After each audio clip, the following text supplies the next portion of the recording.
focus, and take one step at a time. Hello friends, this is Yundel. This is just a share of my own life experiences. How can we change our focus and take one step at a time? It's hard to notice the ways across when we are so focused on wanting to be on the other side of the river, on the other side of the situation. You can break down every goal into small tracks and mini goals, which brings you closer to the other side of the situation. We all have experienced different kinds of situation from one thing to another. But try to change your focus.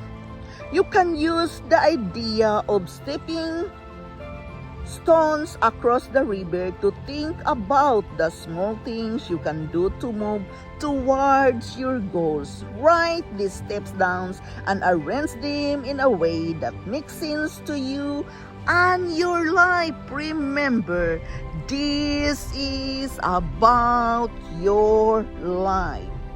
Focusing stepping stones frees up mental energy and decreases being overwhelmed. For example, one of your stepping stones may be to walk up at the same time every day, even if you don't have to. The stepping stone become this may be to go to bed at the same time every night, even if you don't have to.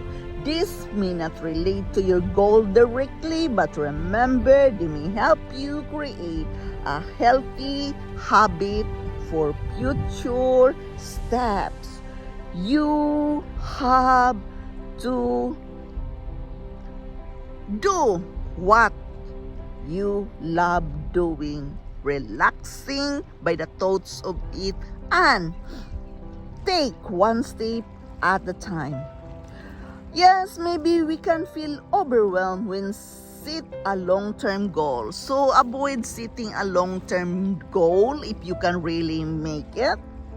It might be so far away it seems impossible to reach. Long-term goals can feel too hard to do, especially if you have tried before. It's like being stuck on one side only of the situation and not looking the other side of the situation. But you can always see the other side if you open up your mind and see what is in front of you. Yes, of course, you are the one who can control your mind and thoughts.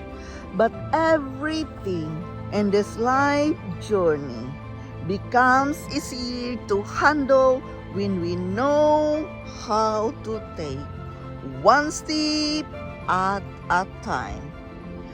Yes, taking one step at a time, we must be aware to start small, of course. Ask yourself what is something within your control and what you can do right now. Think small first. By thinking small, it will become bigger and bigger. All huge thing starts from a small thing. If you are struggling to go to work, the first step might not be to get out of the bed, but you have to turn around your mindset to do so if you really want to go to work, right? You have to understand that in this life, we have to acknowledge our own life. Take always consideration of your own life instead of others. When you take one step at a time, no matter how small, you eventually make progress. Success works the same way. Doing little by little, not jumping into a huge thing right away. You don't have to do everything all at once. Instead, focus on taking small, manageable steps towards your goal. And this is again about being mindful. Yes, we have to understand really the word one step at a time is often used as a mantra to achieving goals. It can be a helpful reminder to stay focused on the present moment and not to get overwhelmed by the big picture of it. However, there are also times when it is helpful to look ahead and to plan for the future. The future will come by taking small step first.